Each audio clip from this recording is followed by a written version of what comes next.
This is a video lecture on Hector Berlioz's Symphonie Fantastique.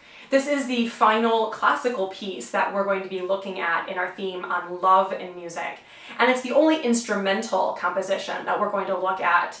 You may recall that the last two pieces have been vocal compositions, and this piece has no words. It is a symphony, hence the title Symphonie Fantastique. So your first question might be, well, how do we know it's about love if there are no words saying that it's about love? Like, how can the instruments create a story about love? And the reason is that this piece is an example of what we call program music. So a little vocabulary word for you. Program music is instrumental music, so music that doesn't have words, that tells a story. In other words, has a program, like tells a story through the music. And different composers do this in different ways by manipulating the melodies and the harmonies and all the different elements to actually tell a story through their writing. What Berlioz does in this piece is he writes a melody, and he assigns that melody to a character. In the story, the character is the beloved, like the woman that he loves in the story. And so whenever that melody happens, we know that the story is about her. We know that something's going on with her. And so the melody changes over the course of the piece of music. Sometimes it sounds very happy when she's happy. Sometimes it sounds sad when she's sad. Sometimes it's faster. There's one point where she's dancing, and so it sort of turns into this dance tune.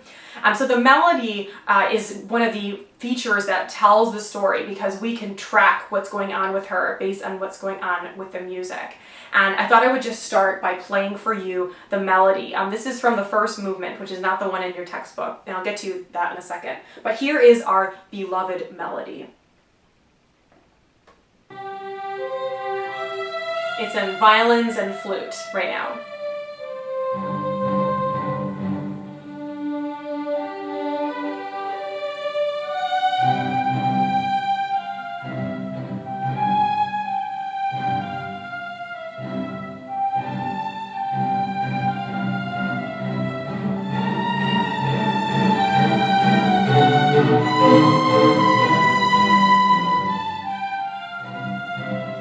And it goes on from there.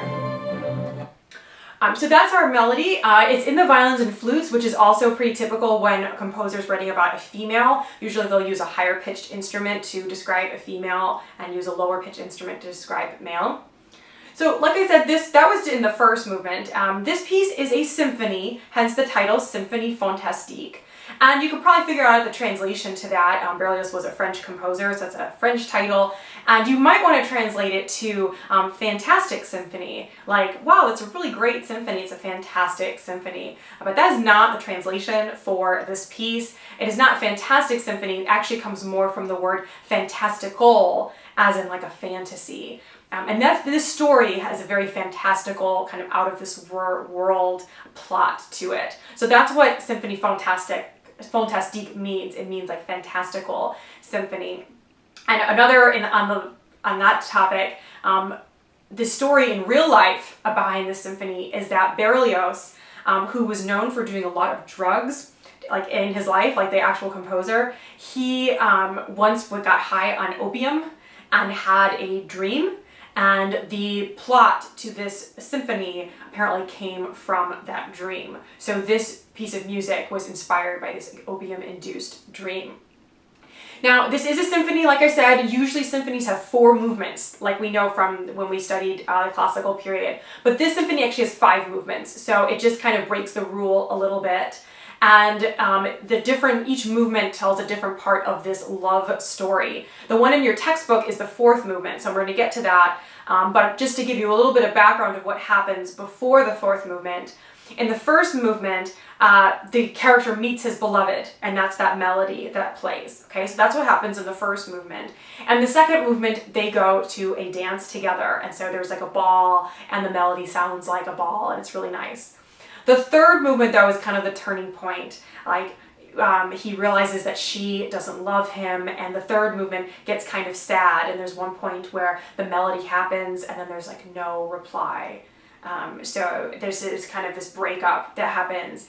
And then there's something that happens in between the third and fourth movements. You have to kind of read the program notes to figure it out. But what he, sort of the male character in this, does is kill the beloved, and then he gets condemned to death. That all happens in between the third and fourth movements. So how did people in 19th century France die when they've been condemned to death? Yeah, so guillotine. And so the fourth movement, which is the one you're responsible for, is called the march to the scaffold, like the march to the guillotine. And you hear that it sounds like a march at the beginning, and it's like he's walking up to the guillotine. And then this happens in the fourth movement. And give me a second to pull it up.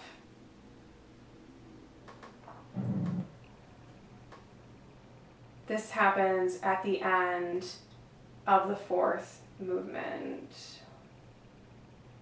Hold on. Okay, here we go.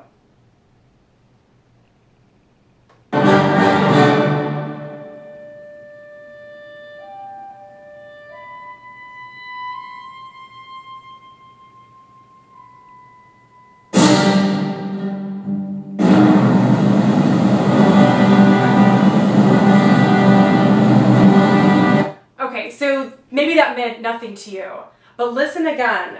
At this point, he has arrived at the scaffold, and I'm going to play the same thing again and see if you can figure out what's going on, because it's actually telling a story.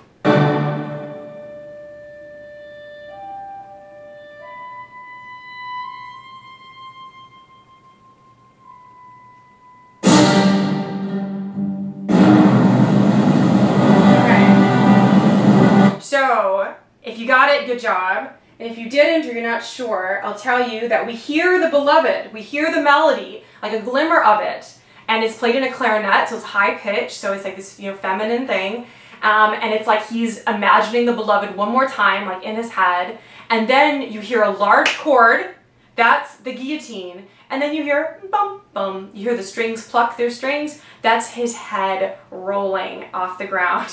And then you hear the crowd cheer with this big loud noise in the brass at the end. And I'll play for you one more time. So, beloved melody, imagining her.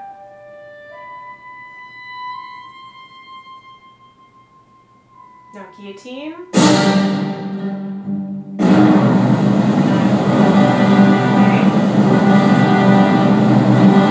So it's actually a very famous moment in music that he actually depicts the head rolling down, and that happens at the end of your fourth movement. So make sure to listen to the whole movement, not just the beginning of it. And then, just so you know, in the fifth movement, he attends his own funeral, and there's witches dancing, and our beloved melody becomes this kind of macabre melody.